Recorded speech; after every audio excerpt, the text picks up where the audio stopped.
Bonjour les Verseaux et bienvenue sur votre escale Astro Tarot, guidance de vos énergies pour ce mois d'avril. La nouvelle lune du 1er avril ouvre le bal en Bélier et elle est conjointe à Mercure, planète de la communication, et à Chiron, le guérisseur blessé. Dans cet emplacement pour vous, la proposition de l'univers est d'ouvrir votre façon de communiquer, comprendre ou apprendre quelque chose de nouveau qui peut vous aider à transmuter une blessure comme une décision personnelle qui peut quelque part être un mal pour un bien. C'est Mars, planète de l'action, qui maîtrise cette lunaison et il se trouve dans votre signe en Verseau, accompagné de Vénus, planète de l'amour et des valeurs, Saturne, la discipline, et Junon, astéroïde symbolisant le partenaire légal et le respect des droits. Dans cet emplacement, la valeur que vous vous accordez est primordiale, les Verseaux, pour mener à bien un nouveau projet. L'engagement que vous prenez est d'abord envers vous-même, comme le fait de respecter vos besoins et vos droits dans ce que vous mettez en place ou souhaitez initier et construire sur le long terme. Ça peut demander un effort personnel ou une certaine énergie, car Saturne incite à prendre les choses en main de façon sérieuse et responsabilisante. Alors que Vénus entrera le 5 avril dans votre secteur des valeurs, désireuse d'apporter plus de confort et de beauté dans ce qui vous nourrit, au sens propre comme au sens figuré, Mercure sera en sextile à Mars et Saturne les 7 et 8 avril, marquant une sorte de coup d'envoi pour prendre une décision constructive.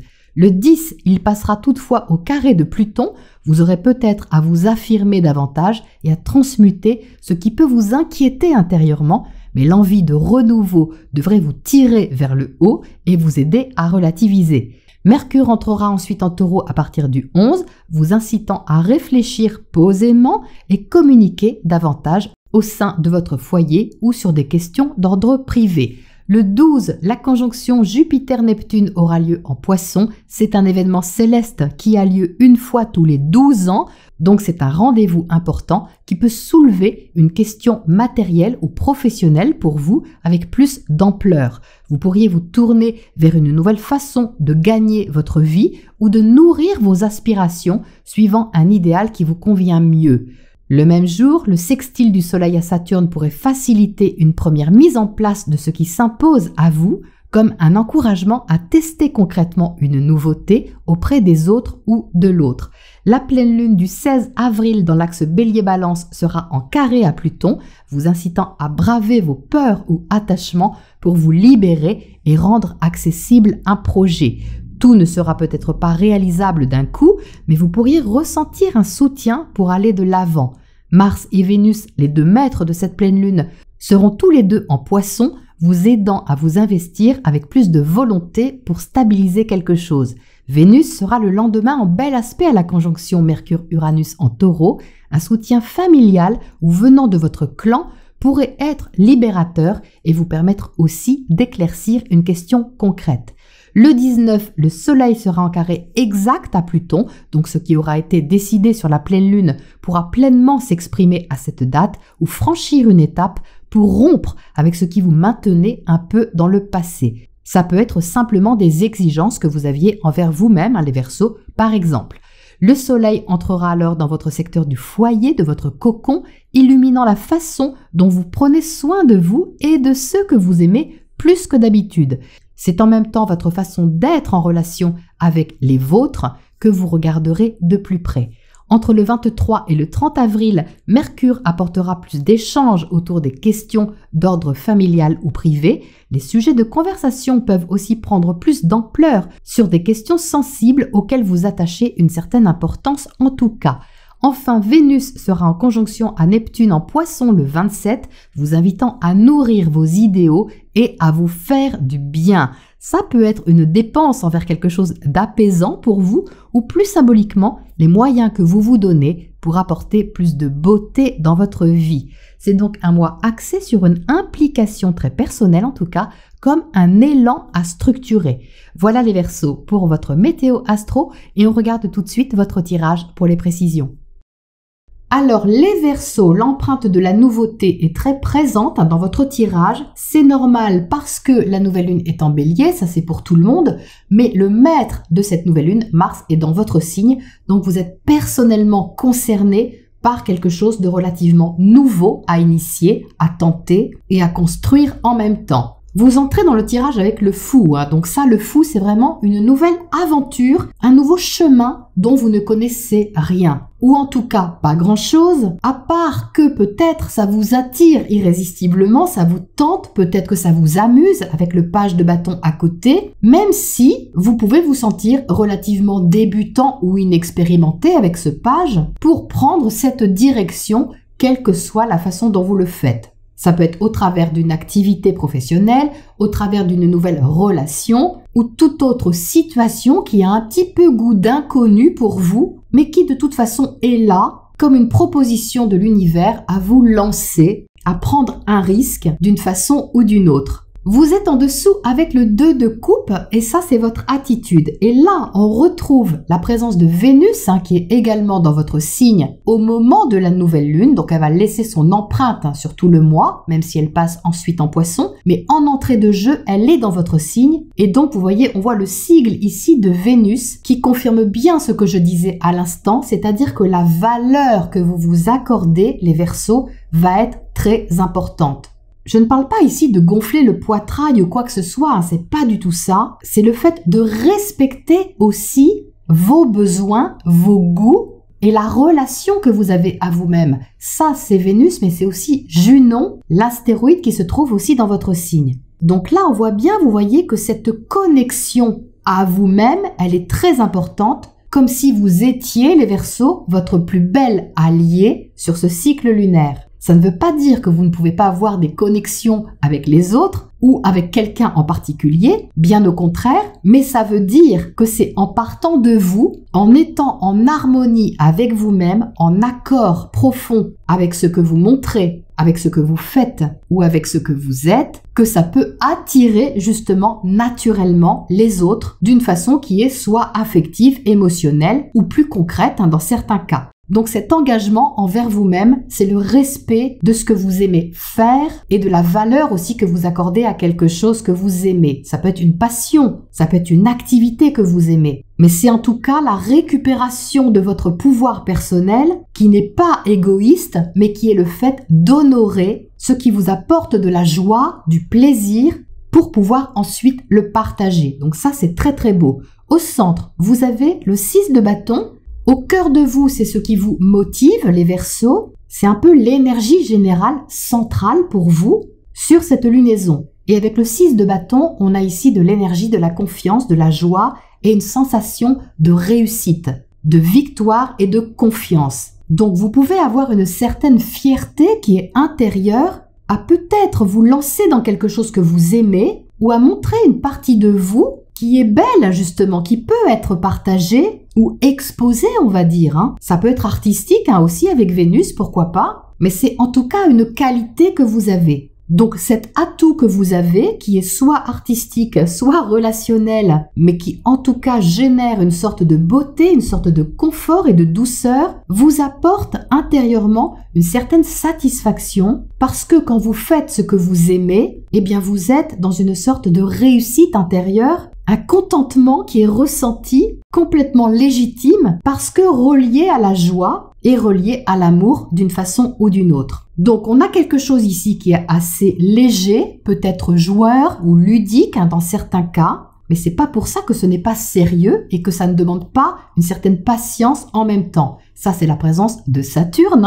qui est aux côtés de Vénus et Mars, qui cadre un petit peu le tout pour donner de la structure, une sorte d'engagement sur du long terme qui demande à prendre votre temps pour avancer pas à pas sur des bases qui sont fiables et réalistes. C'est ici avec le chevalier de Pentacle. Le chevalier de Pentacle est assez lent. Ça a beau être un chevalier, il prend son temps pour se déplacer, mais il faut savoir que le chevalier de Pentacle prend son temps parce qu'il profite des belles choses, au passage, des bonnes choses, et que ça a plus de valeur que le reste. Ça a plus de valeur que la réussite finale. C'est pas que la réussite finale ou la stabilité n'a pas de valeur, mais c'est que le fait de faire le chemin est déjà une valeur en soi. Le plaisir est à chaque pas, si vous voulez.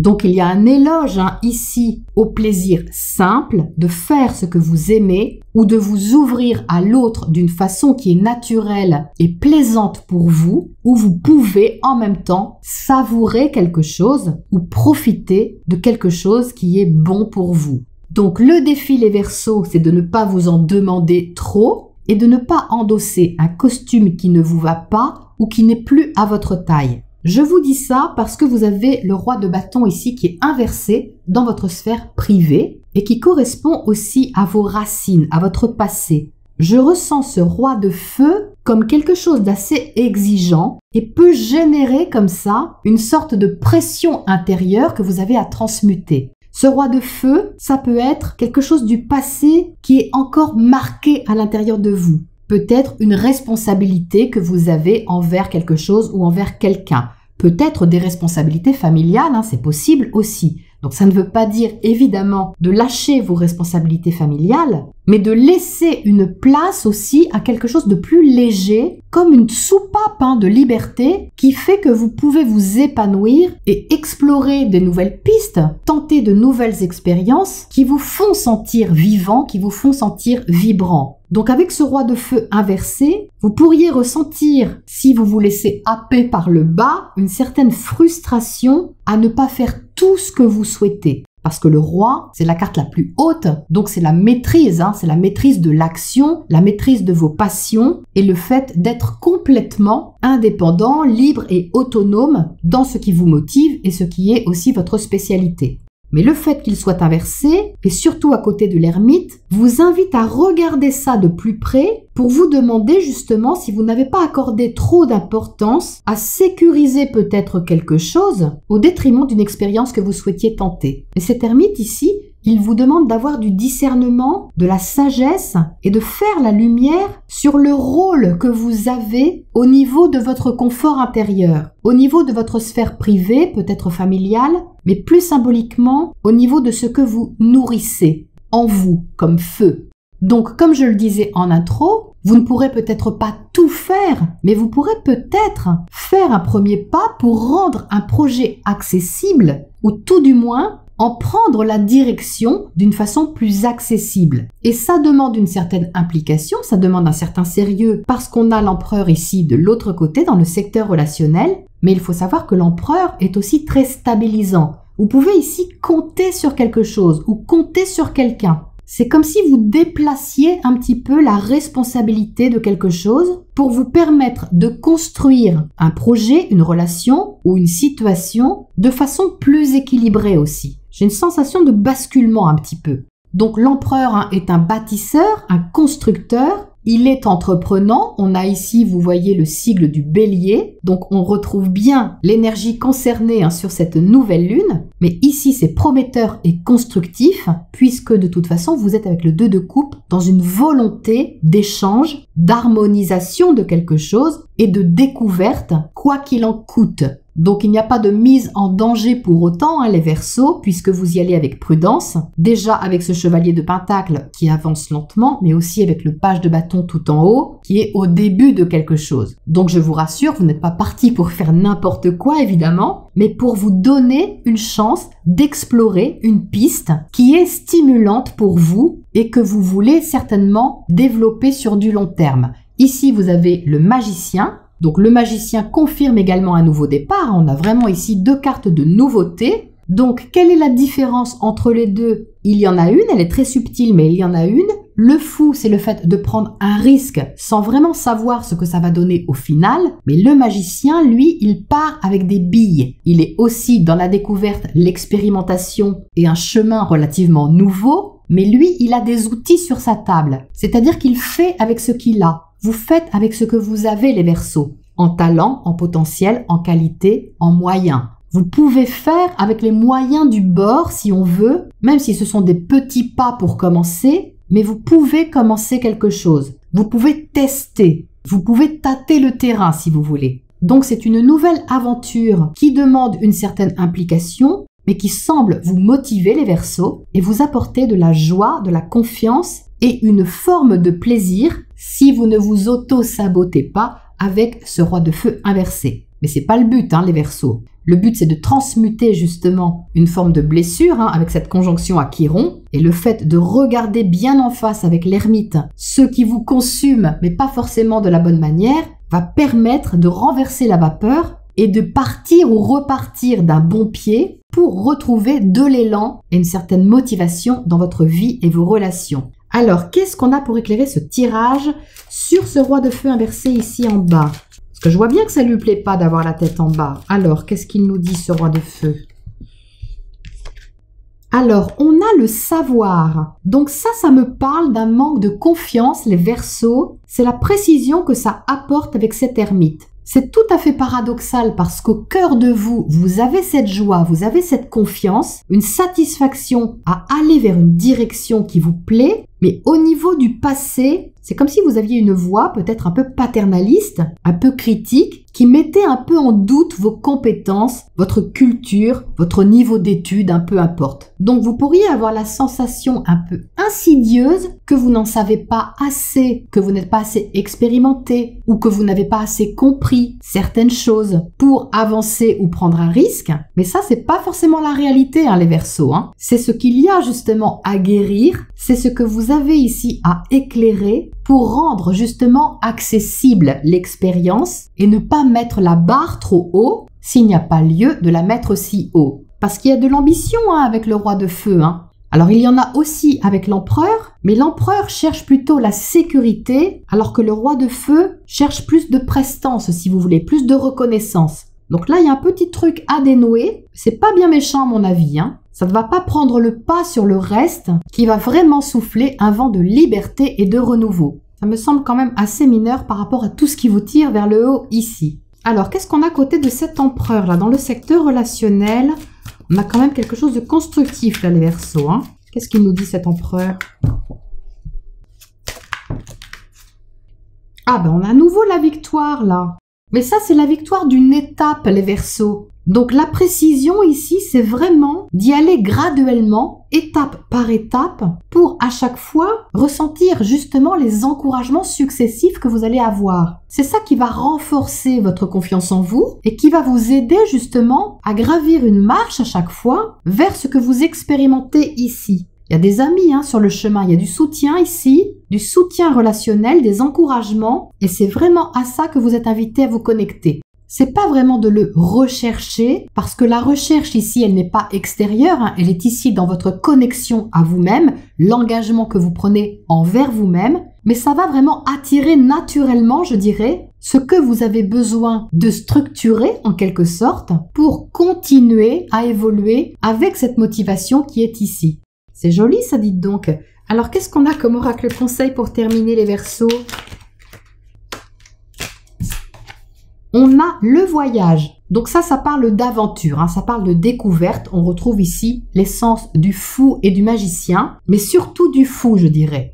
Donc le conseil, c'est d'être vraiment dans l'expérimentation, dans la découverte, même si vous n'avez pas de repère au départ. C'est un saut dans l'inconnu avec le fou. Mais ça fait partie du processus de découverte. Si on savait tout à l'avance avant même de commencer, quelquefois on ne commencerait même pas. Et là, justement, le conseil, c'est de commencer, c'est de vous mettre en chemin parce que c'est la mise en route qui est importante. C'est le fait de vous mettre en action, de vous mettre en mouvement et d'initier. Après, la vie fait le reste, les rencontres sur votre chemin font le reste et les expériences que vous faites nourrissent aussi le chemin que vous découvrez au fur et à mesure. Donc il y a quelque chose à tenter, les Verseaux. Il y a une responsabilité à prendre à ce sujet, c'est vrai, mais ce n'est pas quelque chose qui doit être écrasant pour vous. C'est quelque chose qui doit vous aider à vous structurer et à vous soutenir dans ce que vous ouvrez et voulez partager. Voilà les Verseaux pour ce cycle lunaire pour vous et je vous retrouve bientôt pour la prochaine escale.